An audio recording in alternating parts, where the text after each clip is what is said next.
Hello, everyone. Welcome to episode 3 of our brand new podcast, North to South. Introductions. I'm still me. I'm still Craig. I'm still here. And the other co-host, Tom. Give a little wave. Tom will say something.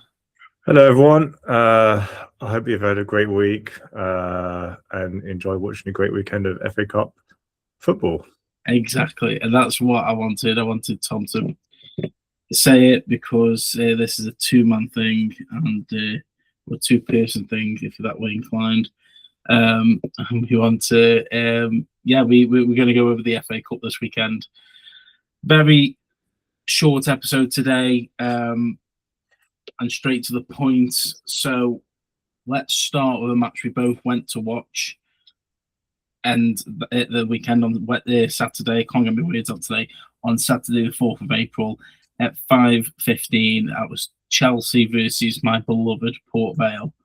I am actually in Chelsea colours today, so I haven't really planned that very well. Next time I'll make sure I think about this. Oh, you're letting your side down, mate. I was going to put red on, but then I thought to myself, I can't colour clash. So, obviously Port Vale reached their first FA Cup quarter-final since 1954 at the weekend, so it's pretty historic and, I had to be there. You had to be there if you were a Port Vale fan, regardless of the slaughtering that may come, or as you now know, watching this, that had come.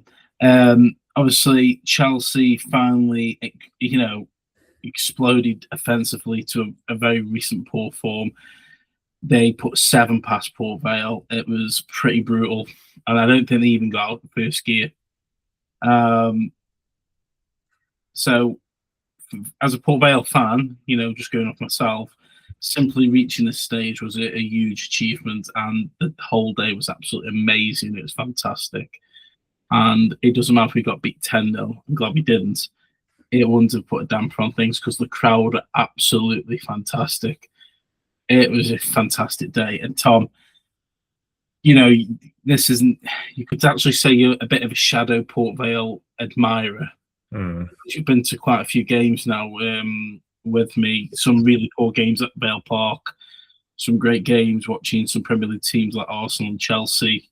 As an outsider, or as someone who doesn't really watch lower league football, how did you think the whole day went from start to finish, from the atmosphere of the fans being there, and also at the final whistle, not just the team, we know they got beat 7-0, but just the whole camaraderie of a League One team at the bottom of the league, 15 points adrift, playing the world champions, shall we say? Yeah, well, I had a smashing day out. It was great to go down with you, with your family, down in the car. We got down and we got to London, and then we parked up and then made our way sort of on foot, and then we got the tube down, and then we started to go towards Earls Court, and that's when you started to hear the Vale fans chanting, singing, and the atmosphere just started from there really, and it was pretty awesome to just be part of that crowd. By the end of the game, my ears were ringing. The Vale fans are loud, man, very loud. That game obviously meant a huge amount to you guys, just massive, because I could tell the Chelsea fans were almost you barely couldn't hear them, and Vale fans actually were sort of doing that old chant of "Are we in a library?" And that was a funny one as well. So that just goes to show just the atmosphere and the love that all the Vale fans have for the club, and so it was really great to see. Unfortunately, as you said, it was a 7-0 thrashing. And do you think that first goal in the first 64 seconds? They were always going to put a lot of goals past Port Vale, but do you think the first goal coming within that first open play of 64 seconds really, really, put the handbrake of anything special coming from Port Vale. That was my sort of thoughts on the day. Yeah, I thought really, because then that sort of, as soon as you get a goal, then you're more likely to get another one, aren't you? And like the sort of tables turn, and the team gets more confidence, and then the team that doesn't score gets sort of less confident and a bit more nervy. I mean, the one thing I sort of noticed, I think overall in the game, was that Chelsea used they used their wingers much more sort of like effectively than Port Vale, in terms of there was so much free space for Neto and Esteval to just be right on the sort of sidelines, and that's how they got you a lot of the time. I think it was through that. There were a couple of times where I think Port Vale made substitutes, and forgive me because I don't know the names because I don't follow them that much, but I think it was number 33 and 49, was it? George Hall and Andre Gray. Oh, that was it, yeah. When they came on, and like I noticed that there were a couple of chances where they were driving the ball forwards pretty well for you guys. Apart from that, I think, yeah, it was not a lot of driving forwards. But then, obviously, I mean, like, I don't really have to say it, but like the difference in the sort of squad and the amount of money that Chelsea have versus Port Vale means that it was always a bit of a David versus Goliath sort of game, wasn't it? Like, in terms of that, so like it makes it very makes you think that it's very hard to come away with a win, or to even put them to the test, really. Yeah, you said halfway through the game, which, I mean, it was very well exploited by Chelsea, that Port Vale were very narrow, and for a team that playing 5 defenders with 2 wing backs, and 2 attacking, support strikers, so obviously out to the wing as well. It was very hard to watch, because to be able to be that narrow, yet have those players in position, it was quite disappointing. And I don't know if that's because of Chelsea, because the main exploitation from Chelsea was on that Port Vale's left side. So obviously, what I noticed is João Pedro would come out with Neto to that right side, which the left back then didn't know whether to go for Neto, which you would think he would do, or João Pedro, because he's running past you, which meant pull the left sided centre back out. And it was very clever that a few goals did come from that side, and obviously a couple of rebounds or a couple of defending errors. And there was a couple of tap-ins, or the ball came in. So Chelsea exploited the left side of Port Vale heavily, and I think the defender was just blowing gas. He was just, it was a tough afternoon for them. But I was disappointed to see Ben Waine be placed so close to the left side, because he was so tired come about the 70th, 60th minute that he was substituted. Which, he's normally got. He's played a lot of games. He's just been away for the international week, so he isn't going to be 100% fit. I would have liked to see him a little bit more central. But you were right, Tom. Port Vale substitutes probably did give that little bit of fresh air. I mean, we were about 5-0 down by the time they come on, so you can't even say it was any hope. But George Hall had a very, very good, clever run at the defence, had a shot. It's disappointing that we didn't give Sanchez much to do. Yeah, that's true. Yeah, keeping. You said it numerous times, didn't you? Yeah. So that's something that I was saying in the game, because because I'm watching quite a lot of league games, and Sanchez seems to be one of the goalies in the league who sort of, he fumbles the ball quite easily, or if you put him under pressure, then like he can make more mistakes than other goalies in the league.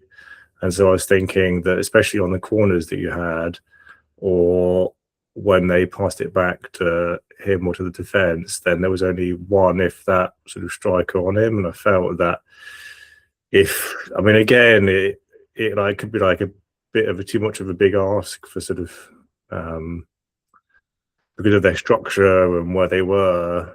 If they tried to both run up at the same time and they didn't manage to sort of pressure him or like pressure the defense into giving the ball away, then like that might have left you open for like a counter attack. So like I get that as well, is that if you come up too high, then like that leaves you open in the back for like a counter.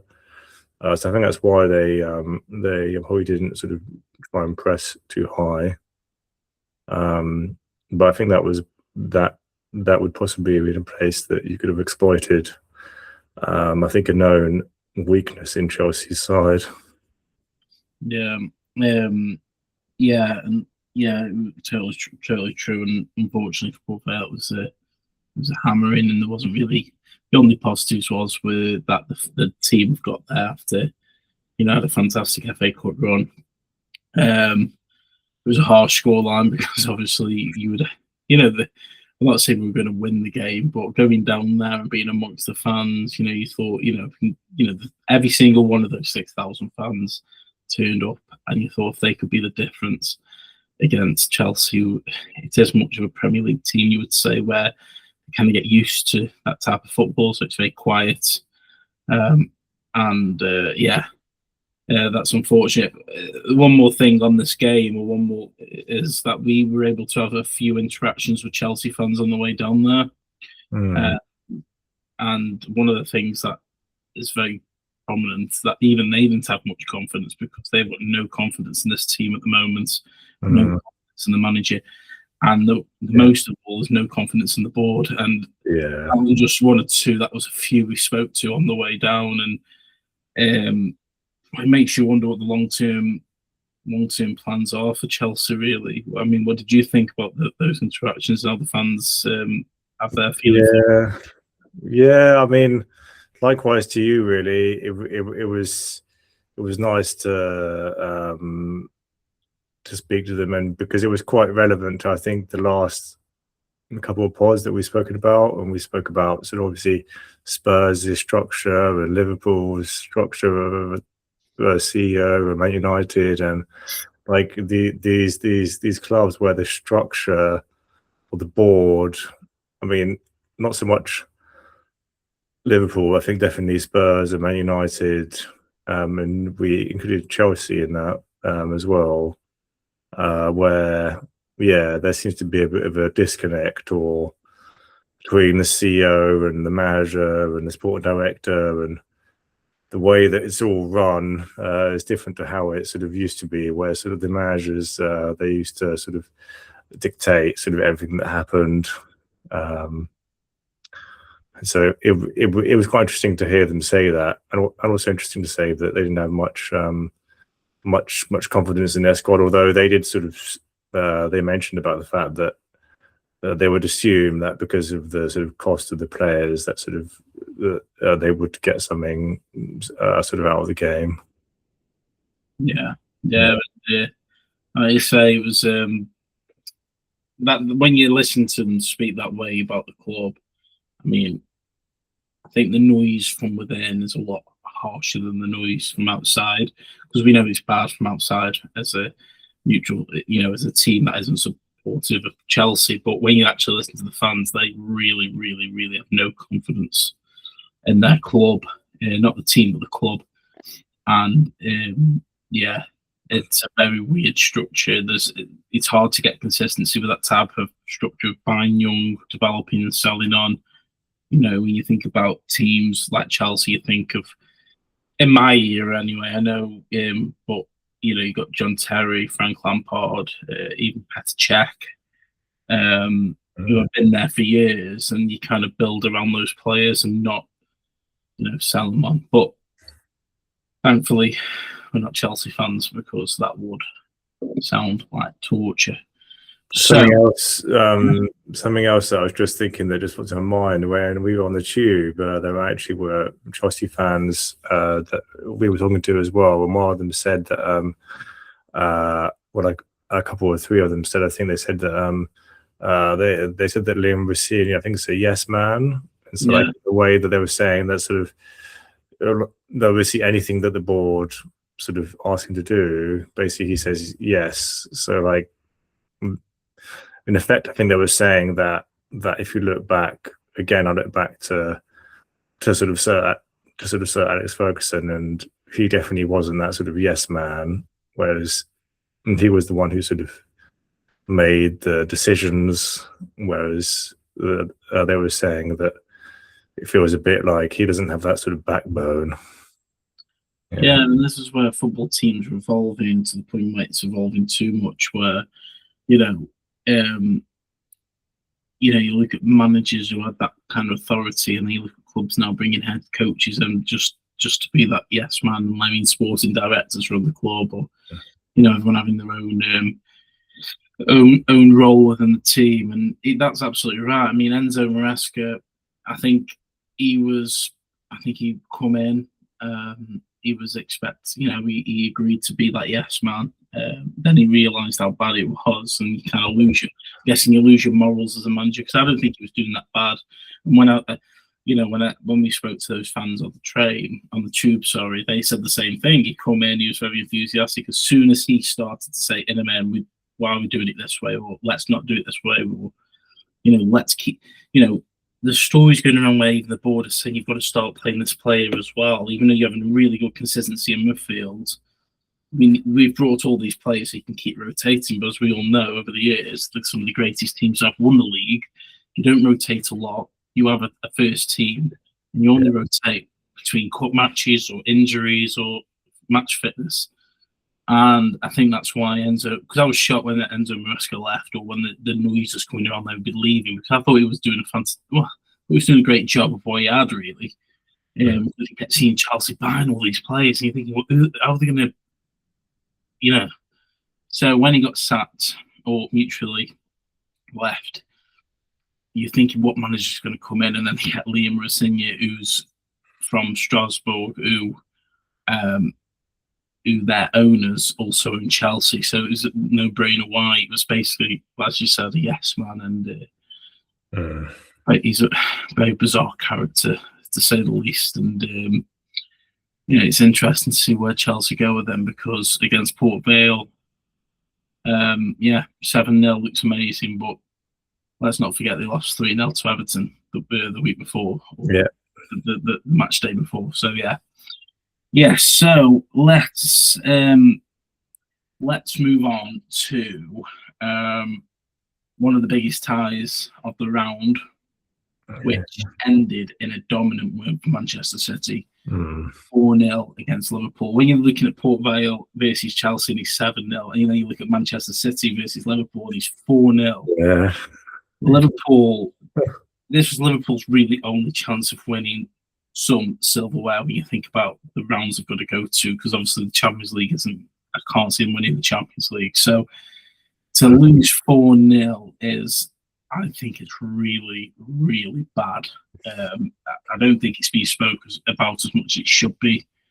Erling Haaland with a fantastic hat-trick, and your main man, Semenyo, getting that third goal in 50 minutes.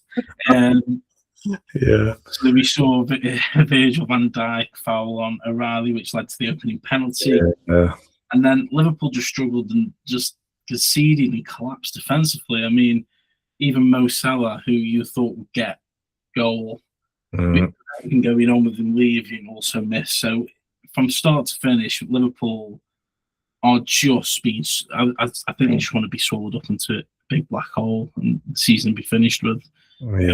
What's your take from that game and seeing something? Well, I mean, I think the first thing is really, I think it's so surprising, or like it's just shocking that the Liverpool have gone from winning the sort of season and winning it by like quite a decent margin, and then to being like this is just shocking, really. and like it just makes you think more and more about sort of Slot and just whether he will stay next season or whether the fans will sort of be so loud that sort of the club ownership just sort of forced like in a way to sort of get someone else in. I mean, 4-0, I mean, like that's not losing like just that's like 1-0, is it? I mean, that's like a domination. Yeah. So I mean, yeah, and for me, as an Arsenal fan, this is making me slightly worried because City, back at it. Man City somehow do this every year, don't they? Where like they don't play hugely well, and then come April, May, they just put the gas on. They somehow get the tactics, or like something changes, or like Pep is just like he gets the team to really play well, like his tactics, his sort of motivation, sort of pep talks, like all that sort of stuff. I think that's probably that he's figured out a way to sort of do that. I mean, I think the game, yeah. I mean, Liverpool defensively. I mean, I think that they put up a bit of a fight, but then once Man City started to score, I think then it was all over and they sort of crumbled really. I mean, the way I see it is a bit like how we lost to them in the League Cup. Like Arsenal just like didn't seem to show up really. And that's the thing that I would say. Yeah, that's what I'm thinking. I mean, obviously we'll come to Arsenal because we want to. We'll come to that one, but with Chelsea, with Man City, did they need to go that ruthless on Liverpool? It feels a bit like a statement as well as a win. It does. Yeah. Say we're still around and we're coming for anything we can get. They haven't got the Champions League anymore, so they are going to be full. No, exactly. Yeah, they're going to be full blown ahead. And without jumping to Arsenal, you look at Liverpool and Slot's tactics have just been exploited this year. People have thought, right, we know they're going to play, and Slot has been very naive and not changing any way at all. He isn't changing anyway. He's got the players to change that formation or change the squad around, but he isn't, and I think that's just naivety. And I think when you're saying about obviously Man City powering ahead and they kind of demolished Arsenal. And obviously we'll come to Arsenal's game in a minute, but obviously Arsenal had a tough time. You're starting to think if Man City kind of wait to see how teams are going to play, not say the waiting, but obviously it's like, yes, they take a few losses, a few draws, and they watch very eagerly, or Pep does, or his team does. And then come the end of the season, it's like they go full blown ahead and they exploit every team that they can get their hands on. And for Liverpool, I knew it was going to be a loss. I'll be honest with you. I said in the car on the way down there, they're going to lose. I didn't have any interest in the game because I thought that they would lose. But I didn't think they'd lose 4-0, and I didn't think Man City would be so on it when they've just taken Arsenal to the slaughter at the League Cup. Then they've had a lot of players playing the internationals, and then they just come out looking like a fresh team. And it is worrying if I was an Arsenal fan, but it was also worrying if you're a Premier League neutral, because you're thinking, oh, Man City going to do it again. Is this what the Premier League needs? Do we need to see this again? Because yes, it might be fantastic end of the season, but it's starting to make the Premier League a bit of a laughing stock, I think, because every year everyone says it. Come April, May, Man City are going to turn on the gas, and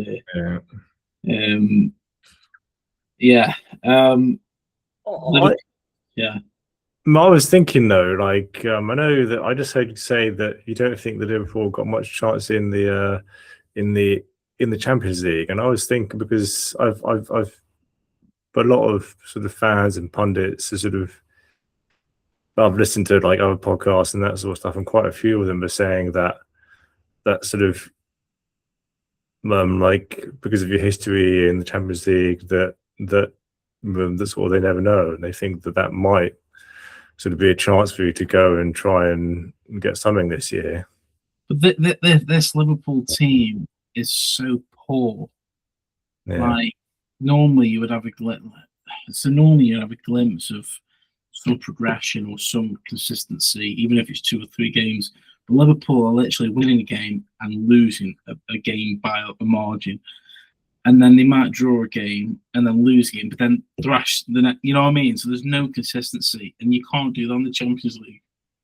You can't do that because in the Champions League, the Premier League is very lenient with refs. I think you watch a Champions League match, and some things that you probably scream about on text to people. That's a penalty. That's an handball. It isn't, and I think the Premier League, because our refereeing is so poor, we get used to that standard. We do get used to that standard. We get used to 12 minutes at a time. You don't see that in the Champions League, and that's because the Premier League were the only league to introduce where once the ball's out of play, we put time on. Or not the Premier League, sorry, the FA, which obviously governs all the leagues. And that's why we see so much added time. You go to a Champions League game and you're talking 4 minutes as the most. Mm-hmm. So teams, it's no wonder a lot of English teams are not doing well in this year. We've had, is it 6 teams in the Champions League this year? There's a lot of top, because obviously Tottenham won it and the Europa League. And I think it's just Arsenal, Liverpool, and just Arsenal, Liverpool now, isn't it? Yeah, because Chelsea went to it is, yeah. It's no wonder because Liverpool can't get away with that in the Champions League where they might turn up. Yes, it is against Galatasaray, but that was at home, and I still think that was a fluke. But you got Szoboszlai now kicking off at the fans. You've got Ekitike looking at. I'm not saying he is looking, but obviously there's noises around Ekitike. Then I saw transfer news about Isak saying Isak's been injured all season. The fact that he wants to get, it just doesn't sit right. The defensive issue is appalling. How nobody went to go defending in January is beyond beggars' belief, really. And it's a massive thing for FSG, the owners, because this was going to happen. They make it look like they spend all this money, but when you look at Liverpool's net spend, about 30-40 million. Net spend is obviously the money that after you've sold and after you've bought. Only 40-50 million. That isn't investing. And when you've won the Premier League, you've sold players and brought players in over a period of time, and that's what they've done. It looks like they spent a lot of money because they've got 2 strikers they didn't need together. And didn't reinforce in January either. So it wouldn't surprise me if FSG stayed with Slot. Really wouldn't surprise me because it means buying out the contract. And I mean, in an ideal world, Liverpool fans want Xabi Alonso because he has won the German league undefeated. One game that whole season, that was in the Europa League final. Amazing record, isn't it? Amazing. Yeah, but who's to say he would be any good? If he plays 5 at the back or 3 at the back with 2 wing backs, would that work in the Premier League in a big club? You don't know, especially with Manchester City how they play. Yeah. So I've got no hope for them in the Champions League. It's going to be a trophyless season.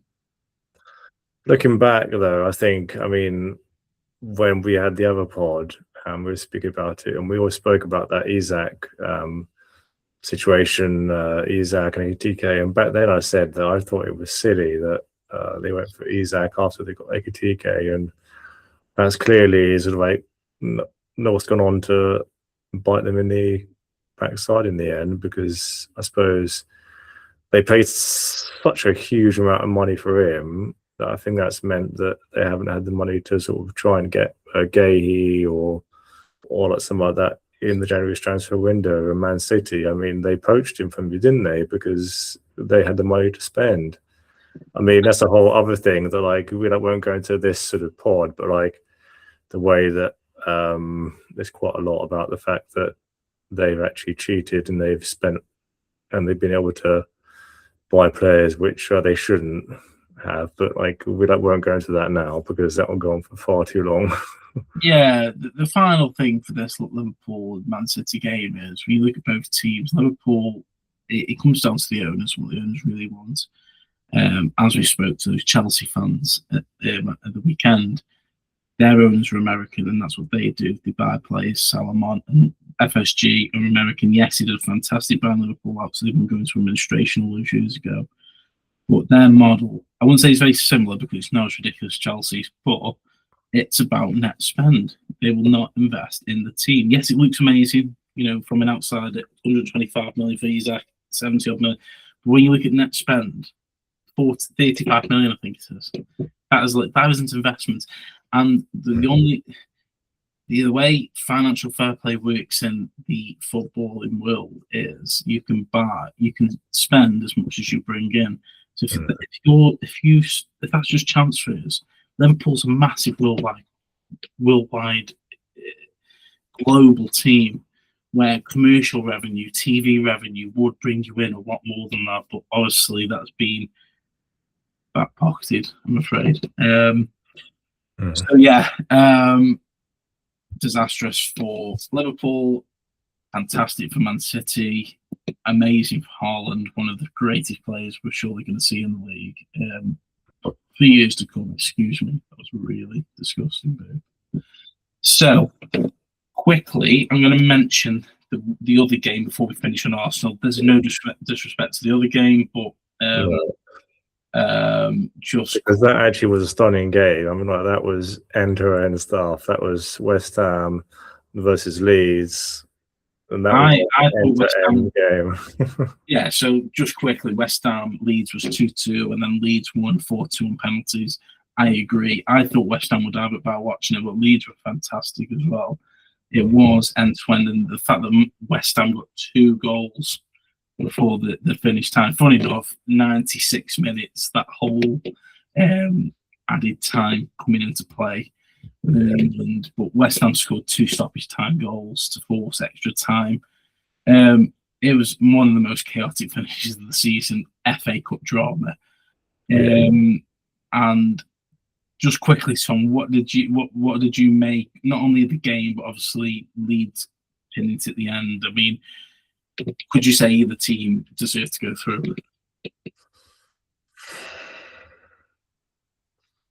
I mean, I would say Leeds deserve to go through because they were 2-0 up for like most of the game.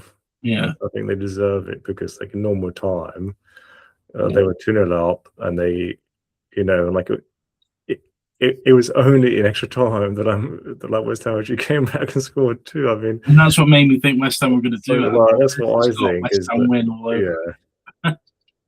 Yeah. I mean, also, I mean, like it's quite historic for Leeds because I think it's about 30 years since they've been in the FA Cup as well. I think around that sort of time. So it's very good for them, isn't it? And I mean, they're having a good season because they came up from Championship this season and they're doing well in the league, and now they got through to the semi-final of the FA Cup. I mean, they're doing very well, Leeds. So kudos to them. Yeah, kudos to them. Yes, you are right. They did get through to the semi-finals of the FA Cup. One team that didn't make the semi-finals of the FA Cup was Arsenal. I don't like how you set me up in that way, Craig. Not very nice. Ross Stewart and Shea Charles were the heroes against Arsenal. You had the pleasure of watching this on the way back from the Chelsea Port Vale game. I listened to one of the biggest shocks of the round came at St Mary's. Again, like I just said, Ross Stewart and Shea Charles bagging the goals for Southampton. Victor Gyökeres had come on in the second half, and many Arsenal fans believe should have started. Got that goal. Arsenal had equalised and looked in control. You said, Tom, at the beginning of that game, it looks like Arsenal are going to get a goal. Max Dowman was. I think Arsenal relied on a 16-year-old too much for that game. They did. Had a lot of the chances. As an Arsenal fan, Tom, I've heard all the podcasts. I've seen all the reels of Arsenal exploding. What is your take? Yeah, I am disappointed, really. I I I think Arteta's just tried to rotate the squad because he wanted to try to get his sort of first full team out for the Champions League game against Sporting and then again Bournemouth. And I think ultimately Arsenal fans will be okay with that if he goes and wins the league. I think it's one of those things where sort of time would tell as to if that was the right thing to do. Saying that though, I think this team that he put out should have done a lot better than what they did. Against Southampton, I know that they're championship and they're doing very well in their championship, so they're almost like a league team, I guess you could say. But this one hurts a lot more than us losing 2-0 to City. For me, it hurts a lot more.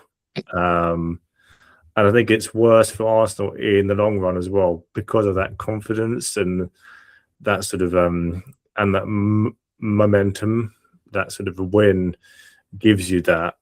I think Jesus was just non-existent. He just didn't do anything the whole game. And there were times where sort of he was in the box and he was looking away from the goal, and so he would have to turn and shoot, and he just passed it back into the midfield. There were times when he was facing goal and like he should have been looking back because Odegaard was there and like he wanted to pass through to him. Absolutely, just rubbish. And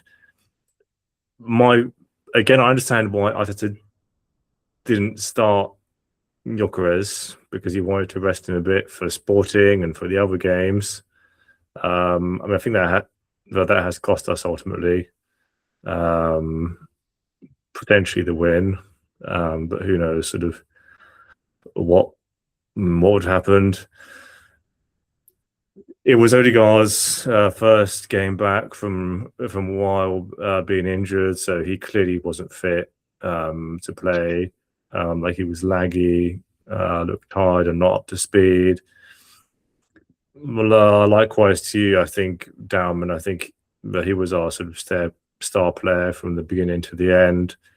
Ben White just did a very bad mistake where he just mistimed the header to try and get it to try and defend the goal, but then got through to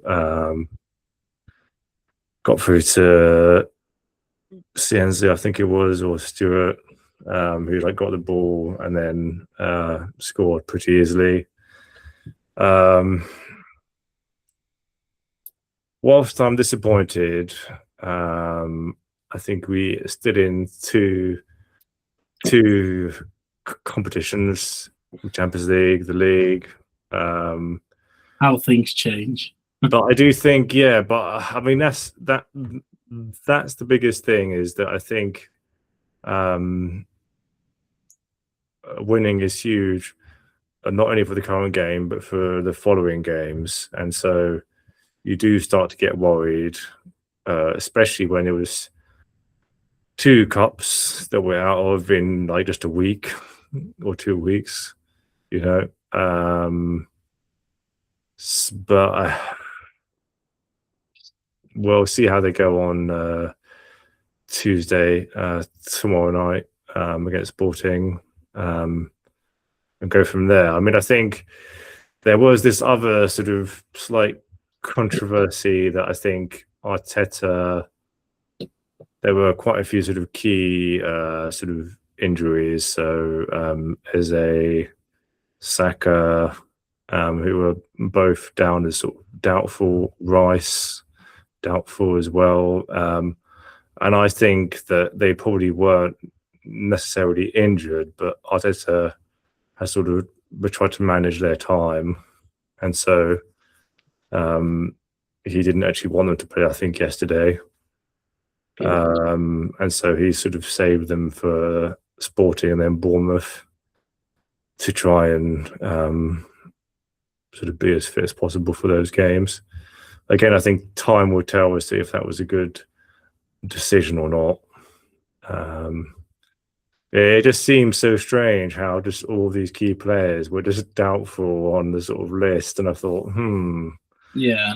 was that actually because they're injured or because he's just like trying to manage their time? So when we were having a conversation on near the end of the game with Arsenal, and you said, how do Man City always end up when they're getting into fourth, fifth gear coming into the season? Yeah, Arsenal are now after 2 trophies after the quadruple was on. Everyone's confident, yourself included.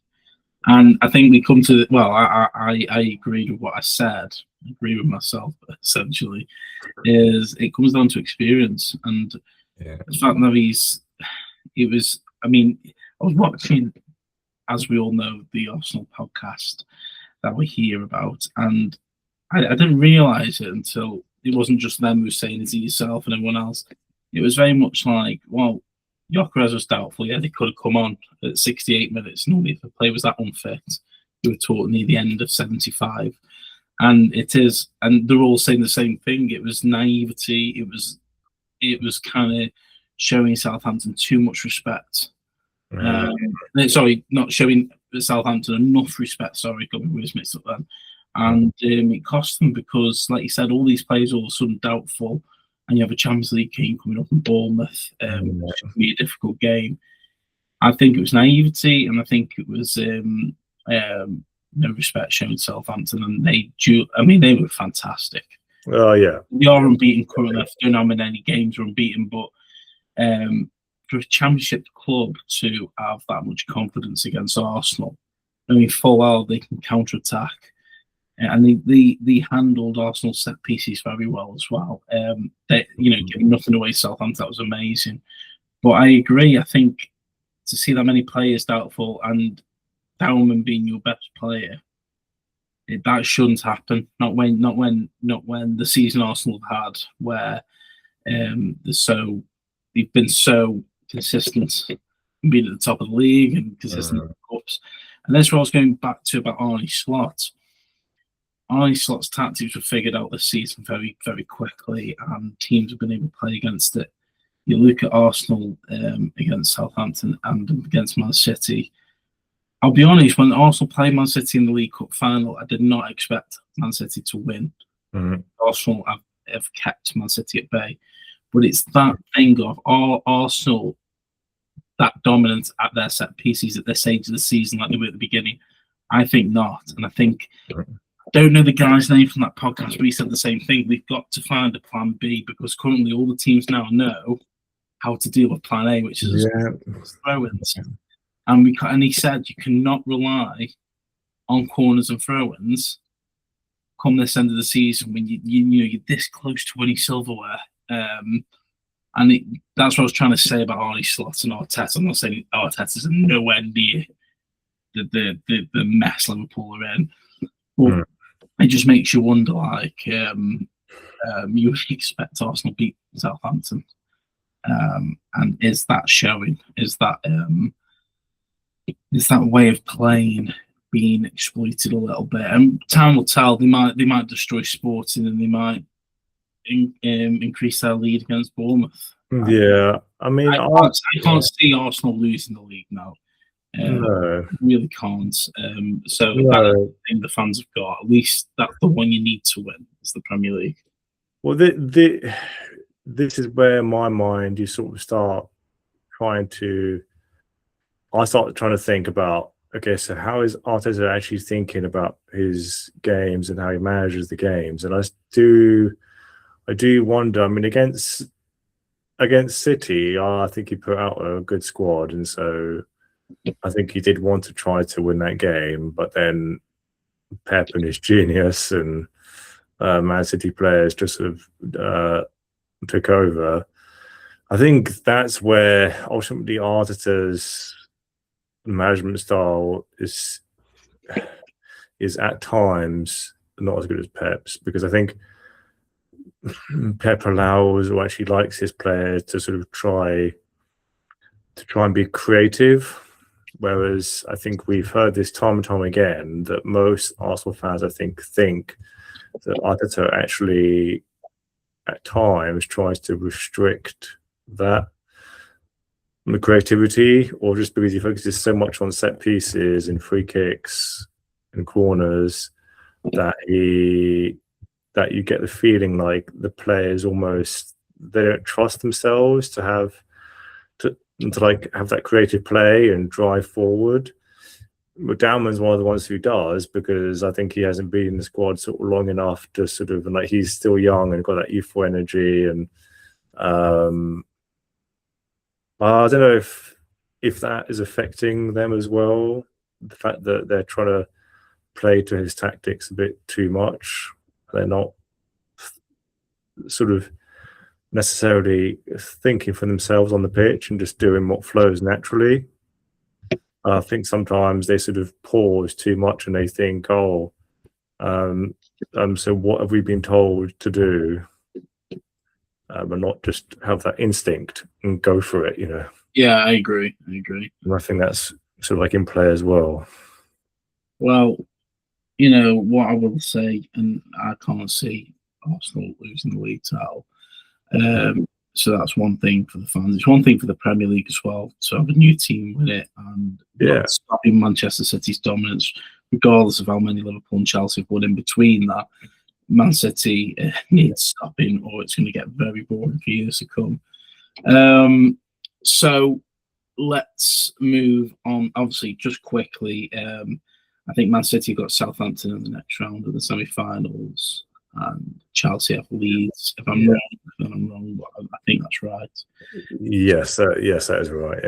Yeah, brilliant. So obviously, we said it's going to be a short episode. The last thing we need to go through now is our statement feature of the show, which is the player of the week and the howler of the week.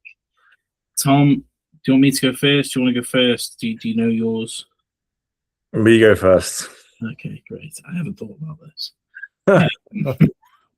So my player of the week is got to be who should it be? Should it be the obvious one, or should it be? Well, mine's gonna be like the obvious one, yeah. Let me go a little bit. I think a different then. So I'm going to go with Shea Charles for Southampton. I was going to go Ross Stewart or the obvious one, which I think you're going to pick. Yeah. I'm going to go Shea Charles because I think for Southampton that's amazing to get a goal that late in the stage for 5 minutes of normal time remaining is fantastic. And he eliminated a Premier League team, regardless of that team, a Premier League team. So Shea Charles is my player of the week. My howler of the week, I would love to have said Sanchez for Chelsea, but that ain't happening, is it? Let's be absolutely honest with you. So my howler of the week is going to be Arnie Slot, because of his just Arnie Slot. I mean, 4-0 against Manchester City, his inability to accept a loss and always have an excuse ready. I think his time is slowly coming to an end, and I think he needs to adapt or change. If not, I'd like to say he's going to be sat where FSG will probably think it's too much money and keep him on. So that's my take. Go on then, Tom. Well, my player of the week is Mr. Erling Haaland, because of that hat trick he scored against Liverpool. I think for me the goal that I preferred was that header that he scored. I think it was his second header, and it was he's just amazing, isn't he? He's just the aiming, the speed, the way that I think it went straight in the top left corner, and the keeper had no chance to dive and save it into his right. He's a long goalkeeper as well. He's great. a tall goalkeeper he is as well. Yeah, so I think it's really impressive. Just that goal in particular, and also because he made it on my Premier 11 list, and I think he's gonna do well. And he's signed for City for another sort of 9 years, so I'm sure that he's going to beat Shearer's all-time record by a lot of goals, I think. Yeah, I agree. So that'll be exciting to see. And my howler of the week, I was going to go with the obvious one, who would have been Ben White, but actually I think it's Jesus, because as our sort of number 2 striker, he hasn't been good for us for quite a while. He came back from injury a few months back. He had a stint to do and like he did well for like a game or two, but since then he hasn't showed any sort of prowess. I mean, it's his play off the ball that also makes you think, what are you doing? Like, he's facing away from the goal when like he should be facing towards the goal, and then when he should be facing away, he like is facing away from where the ball is, so like he can't see where the action's going, and it just makes you think, what's going on there? Yeah. So here's my howler of the week. And me personally, this isn't a debate, but I do think Ben White got unnecessary stick. Yes, it was a blunder. It was a ridiculous mistake, but it was a mistake. Those things happen. And I think Arsenal, like you said, when they went 1-1, should have then killed that game off with the quality they had in the squad, and they didn't. Ben White, I'm not even a Ben White fan after last week's poll when I said he picks and chooses to play for his country. I just think it was just, he obviously isn't nice, and mistakes happen. You can't help it. He obviously misjudged the head of the ball, jumped too soon, didn't make it. So, I mean, but like it's also the fact that Jesus is there to like put Arsenal 1 up. Yeah, I agree. And like down and putting a few good crosses, and like Odegaard sort of tried a little bit. I mean, like he scuffed a shot, didn't he, Odegaard as well? But just that striker, you should be in it, and like he doesn't really help to sort of keep the ball up, Jesus, because he isn't very strong and physical like that. So like he's more of like a sort of like a fluid player who just sort of moves around, but his movement, I thought, just wasn't good at all that day. So, and Man City don't sell players who. I always thought this, like if you buy a player off Man City or any really top club, are they as good as you would want them to be? Because why are they selling them in the first place? And I'm not saying Jesus, I think, he had a stint. He has been good, top striker, is he there? I don't think he is a top striker. I think he's a very good number 2, as in if you were playing 2 strikers, a support striker. Because you say he's off the ball, he doesn't make the right runs. He isn't the player to be leading the line. So quickly, we're going to finish, but quickly, because I should have brought this up. Who do you think after this stage is going to win the FA Cup now, Tom? Ooh. Yeah, so we said it's Man City, Chelsea, and then Leeds versus Southampton. Yeah. So I think Leeds will actually beat Southampton. Wait. Yeah. Leeds will beat Southampton. Man City are playing Southampton. Oh God. So it's Man City and then Leeds versus Chelsea, isn't it? Yeah. Yeah, so it's Chelsea, Leeds, Man City, Southampton. What a funny idiot with you. You're like, yeah, that's right.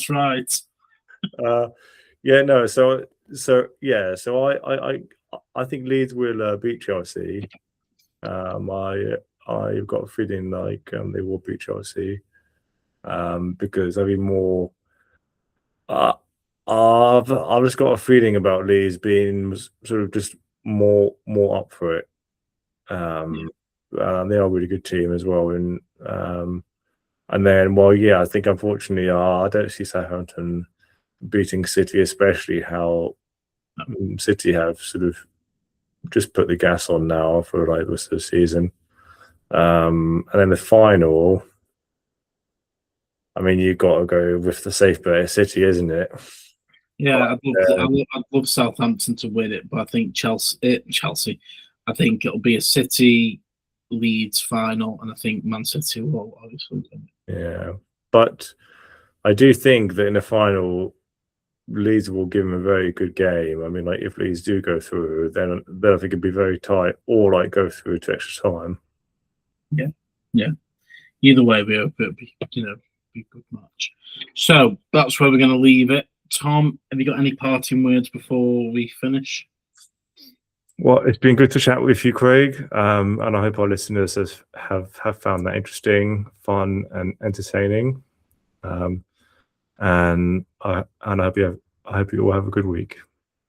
Perfect. So yeah, that's a wrap for this week. It's been another huge few days for football. Manchester City adding the League Cup to their collection. Arsenal's Cup hopes taking another hit. Liverpool crashing out the FA Cup, and Chelsea and Leeds booking their place at Wembley for the semi-finals. So, of course, a historic run for Port Vale that might have ended this weekend, but one for their fans will remember for a long time. Thank you for listening. If you've enjoyed this episode, make sure you follow and subscribe, tell your friends, and don't dislike, so you don't miss the next one. And yeah, until then, enjoy the games, and we'll see you soon.